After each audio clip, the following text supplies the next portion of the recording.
반갑습니다. 메가스토리 라바입니다. 오늘은 클래식 바이크 로얄 엔필드 인터셉터 650을 시승을 할 건데요. 사실 로얄 엔필드라는 브랜드가 정말 궁금했던 점이 많았었는데 이번에 처음으로 로얄 엔필드를 시승하게 되었는데요. 과연 이 로얄 엔필드 인터셉터가 어떤 매력을 주고 있는지 한번 알아가 보도록 하겠습니다. 가보실까요? 자, 우선 디자인을 볼 건데 사진이나 영상으로는 어떻게 보이시나요? 사실 실물을 딱 영접했을 때 엔진이 주는 이 중압감과 포스가 커서 그렇지 막 그렇게 큰 사이즈의 바디를 가지고 있지는 않다고 보여집니다. 실물을 영접하면 그냥 중간보다 그냥 좀 크다? 울프보다 당연히 크겠지만 제 베넬리 임페리알레보다는 약간 작은 느낌이 있습니다. 실제로 제 베넬리 임페리알레 400이 말도 안 되게 크게 나온 게 문제인 것 같아요. 자, 아무튼 휠 사이즈도 제 베넬리보다 작아서 그냥 평범한 사이즈를 가지고 있다라는 느낌을 많이 받았습니다. 클래식 바이크답게 오픈된 바디와 파츠들이 이제 눈에 가장 띄고요. 눈에 들어오는 거는 진짜 엔진과 이 머플러가 아닐까 해요. 직렬로 정확하게 좌우 대칭으로 쭉 뻗어 있는 이 머플러가 가장 디자인적으로 한층 멋있고 아름답게 보이는 부분이 아닐까 생각합니다. 얼핏 보면 트라이언프도 많이 닮아 보이기도 하고요. 정면과 측면으로 돌아오면 엔진룸이 이렇게 엔진이 꽉 차서 한층 강인한 모습을 보여주고 있고요. 포스마저 느껴지지 않았나 생각이 들었습니다. 시트가 운전석과 텐던석이 연결되어 있는 스타일인데 약간 좌우로는 조금 좁은 느낌이 있고요. 바이크가 전체적으로 좀 얇은 바디를 가지고 있는 게 특징이 아닐까 생각해요. 후면으로 돌아오면 간결하고 심플하면서 그냥 전형적인 클래식 바이크 느낌을 주고 있구나 라는 걸 알 수 있었습니다. 계기판 같은 경우에는 좀 실망스러운 부분이었는데요. 우선 속도 게이지, RPM 게이지에 작은 트립창이 있습니다. 변속 기어를 표시해 주거나 하진 않고요. 트립도 많은 정보를 제공해 주지는 않았어요. 이 부분은 클래식 바이크니까 라고 생각할 수 있었는데 문제는 이제 하자 부분이 아닐까 싶은데 이 바이크가 거의 새 차량인데도 계기판에 습기가 차가지고 안 그래도 작은 이 트립창과 연료 게이지 창이 더 안 보였고요. 연료 게이지는 이미 고장까지는 아니지만 제대로 연료량을 알려주지 않았어요. 무슨 말이냐면은 가득 주유했는데 앵꼬라고 표시된다거나 한창 사용을 했는데도 가득 차 있다고 하거나 이런 부분들이 있었습니다. 혹시 제 영상을 보시고 다른 인터셉터 타시는 분들이 계신다면 이 부분이 혹시 다른 인터셉터도 그런지 좀 알려주셨으면 좋겠어요. 일단 제가 시승했던 이 인터셉터는 아무튼 하자가 있었어요. 제가 주행했던 날이 되게 날이 습하지도 않았고요. 되게 건조하고 맑은 날이었었는데 그래도 계기판에 이렇게 습기가 차다뇨? 저 이런 것도 처음 느껴보는 게 아닐까 싶었어요. 자, 그랬고요. 버튼과 레버는 그냥 평범했고요. 사용하는데 불편함이 없을 정도였습니다. 다만 고급감이나 비싼 버튼류가 아닌 부분 역시나 많이 아쉽게 보이네요. 자, 주행을 시작하면서 이 차량의 성향을 한번 알아가 보도록 할 건데요. 우선 바이크에 앉아있을 때 서스가 푹 하고 내려앉는 느낌이 있습니다. 그래서 시트 포지션이 높지는 않았어요. 또한 바이크가 얇아서 그런가 다리를 좌우로 좀 안 뻗어도 돼서 그렇겠죠. 제 임페리알레보다 분명 편안한 시트 착자감을 주고 있었습니다. 라이딩 자세를 취해보면 역시나 편안한 네이키드 느낌을 주고 있는 자세를 제공해주고 있는데요. 다만 시트가 원통형인데 운전석의 경우라도 조금 이 엉덩이 모양이라고 하죠. 약간 홈을 파줬으면 어땠을까 하는 아쉬움이 있어요. 주행을 할 때 가속을 하면 자꾸 뒤로 밀리고 브레이크를 하면 앞으로 밀리는 경향이 있는데 많이 아쉽네요. 이는 시트 가죽 재질도 조금 미끄러운 재질이다 보니까 더욱 이런 경우가 많이 크게 다가왔습니다. 바이크가 되게 얇다고 했잖아요. 얇다 보니까 니그립 부분도 많이 부족한 부분이 되게 아쉽게 다가오네요. 여성분들이 이렇게 안장 자세라고 하나요? 이렇게 무릎을 안쪽으로 오므려서 앉는 자세. 되게 이게 니그립을 오래 하다 보면 되게 불편하거든요. 허벅지도 막 많이 땡기고 이런 자세를 주고 있었습니다. 자, 2기통 650cc 엔진이 주는 힘은 정말 풍부하고 강력하게 다가왔는데요. 우선 시동을 켰을 때 두두두둥 하고 공랭식의 이 650cc 엔진 소리와 고동감이 우선 되게 제 심장에 강인하게 다가오네요. 진동은 그런데 되게 생각보다 부드러워가지고 꽤나 만족스러웠습니다. 기아를 넣고 주행을 시작하면 부드러운 진동이 2기통이 맞나 싶을 정도로 깔끔한 느낌을 주고 있었습니다.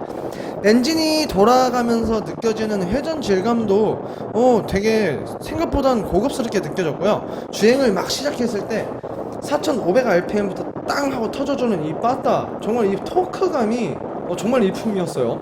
2기통이 주는 이 강력한 토크감은 정말 너무나 만족스러웠는데, 다만 RPM 올라가는 속도가 조금 느린 감이 있긴 해요. 그래도 7500rpm부터 또 리미트를 걸어놔가지고 더 이상 RPM을 구사할 수가 없어서 많이 아쉬웠습니다. 그래도 4500부터 7500rpm까지 정말 리미트 RPM까지 토크가 다 꾸준하게 살아 있었습니다. 이 부분 되게 만족스럽네요. 1단부터 5단까지 토크감이 정말 잘 살아있고요. 적당한 스릴감까지 만족스러웠습니다. 다만 6단 기아에서는 너무나 연비주행으로 세팅을 해서 그런가 RPM을 높이는 속도와 토크감이 조금 약해지는 느낌이 있었어요. 최고속은 180km 전후로 보시면 될 것 같아요. 아무리 열심히 당겨도 이제 190, 200은 절대 안 나가지 않을까 싶었습니다. 진동감은 공랭식답게 고RPM 영역에서는 올라오는 감이 있었으나 손목이 찡하거나 아플 정도의 진동이 아니라서 되게 이 부분은 되게 만족스러웠어요. 다만 기어 변속 시 저는 지금까지 바이크 타면서 이렇게 기어 변속을 세심하게 한 적이 있었나 싶을 만큼 기어 변속 레버 조작 구간이 엄청 좁았어요. 사실 변속을 하면서 내가 변속을 한 건지 안 한 건지, 기어가 몇 단으로 들어간 건지 안 들어간 건지 모를 만큼 조작 범위가 너무 작아가지고 이 부분이 라이더에게 내가 기어 변속을 했다 안 했다라는 인식을 주지 못하는 게 너무 아쉬웠습니다. 계기판에 이 바이크는 꼭 기어 변속 단수가 표시되어야 하는 게 맞다고 저는 생각이 들었어요. 서스펜션은 사실 이 좋을 뻔했던 이 바이크의 가장 큰 단점이 아닐까 생각이 드는데요. 자, 우선 제가 탔던 바이크만 이럴 수가 있는데, 혹시 이 영상을 보신다면, 인터셉터 오너분들이 계신다면 꼭 댓글을 좀 부탁드릴게요. 서스펜션은 전후륜이 아주 소프트합니다. 전륜은 엄청 소프트하고 이 댐핑량도 너무 많아가지고 상당히 깊은 양을 푸시하고 올라오는 걸 볼 수 있었어요. 또한 서스가 내려갔다 올라오면서 뭔가 쫀득하게 잡아주면서 바로 멈춰야 이게 좋은데, 이거는 약간 스프링같이 몇 번을 상하운동을 하는 걸 알 수 있었습니다. 후륜도 급에 안 맞게 상당히 소프트한데, 다만 댐핑량은 조금 작은 걸 알 수 있었어요.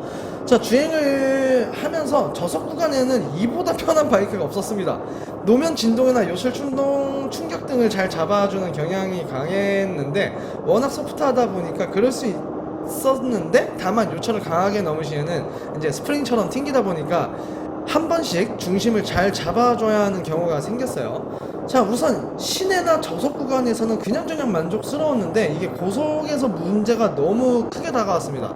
우선 직진 고속 구간에서 핸들이 털리는 경향도 있었고요. 서스펜션이 워낙 소프트하다 보니까 엄청 뒤뚱거리고 흔들거리네요. 이게 그런 경향이 너무 강했어요. 그러다 보니까 고속으로 크루징하면서 달리기에는 너무 불안감이 진짜 너무 많이 컸고요.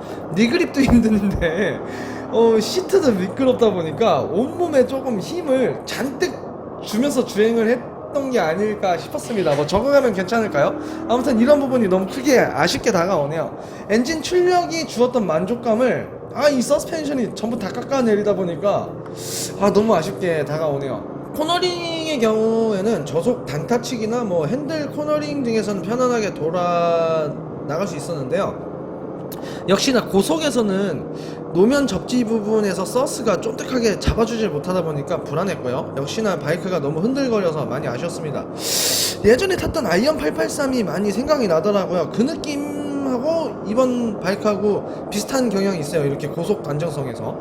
아이언 883은 그나마 무게중심이 좀 아래로 내려가 있어가지고 코너링 부분에서는 그나마 안정감이 있었는데, 인터셉터는 무게중심도 중간 부분에 있다 보니까 더욱 많이 흔들리는 경향이 강해서 이 부분은 서스펜션이 주는 부분이 너무 아쉽게 크게 다가오네요. 브레이크 같은 경우에는 약간 밀리는 경향이 있는데, 우선 후륜 브레이크 같은 경우에는 ABS 개입이 좀 강하다 보니까 마치 전에 탔던 포르자처럼 낮은 브레이크 압력에도 좀 드르르륵 하면서 밀리는 경향이 있었어요. ABS 개입이 너무 빨리 들어오더라고요. 전륜은 싱글 디스크인 걸 감안했을 때 적당했고요. 이 정도면 전륜 브레이킹 성능은 나쁘지 않았다, 쏘쏘하다, 이렇게 볼 수 있겠네요.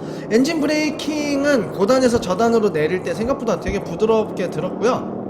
2단에서 1단으로 내릴 때 엔진 압력이 이제 강하다 보니까 슬립이 일어나지 않을까 했었는데 생각보다 이 부분도 생각보다는 많이 부드러웠습니다. 제 임페리알레보다는 무조건 부드럽게 엔진 브레이킹이 들어주네요. 즉 후륜 브레이킹은 엔진 브레이크하고 함께 잘 조절하면서 사용하면 적절하겠구나 라고 생각이 들었습니다. 자, 오늘은 로얄 엔필드 인터셉터 650을 시승했는데요. 사실 시내 주행에서는 이 바이크를 이길 게 없지 않을까 생각이 들 만큼 초반 출력이나 승차감이나 너무 좋았었는데, 이게 고속 부분에서는 너무나 부족한 부분이 많아가지고 조금 많이 아쉽게 다가오네요. 사실 엔진이 너무 아깝다고 느껴질 만큼 이 서스펜션하고, 솔직히 바디 프레임이 약한 건지 모르겠는데 서스펜션을 조금 더 쫀득하게 잡아줬으면 어땠을까 하는 생각이 많이 들었습니다. 그리고 하자 부분이 이 차량이 있어서 혹시나 또 말씀드리지만 다른 인터셉터 차주분들은 어떨지 모르겠어요. 댓글 좀 달아주셨으면 좋겠는데, 일단 제가 탔던 인터셉터는 하자 부분이 조금 있다 보니까 이 부분은 조금 기다려보도록 하겠습니다. 그럼 지금까지 메가스토리 라바였고요. 사실 로얄 엔필드 인터셉터 650이 등급에 비해서, 그리고 이 바이크에 비해서 되게 저렴하게 측정된 게 맞아요. 이게 750만원인가요? 신차가. 그런데 저렴하게 다가갈 만한 것 같다가도 하자 부분이나 이런 고속 안정성 부분 때문에 살짝 좀 꺼려지는 바이크가 아닐까 싶었습니다. 자, 아무튼 지금까지 메가스토리 라바였고요. 다음 시간에 또 찾아뵙도록 하겠습니다. 감사합니다.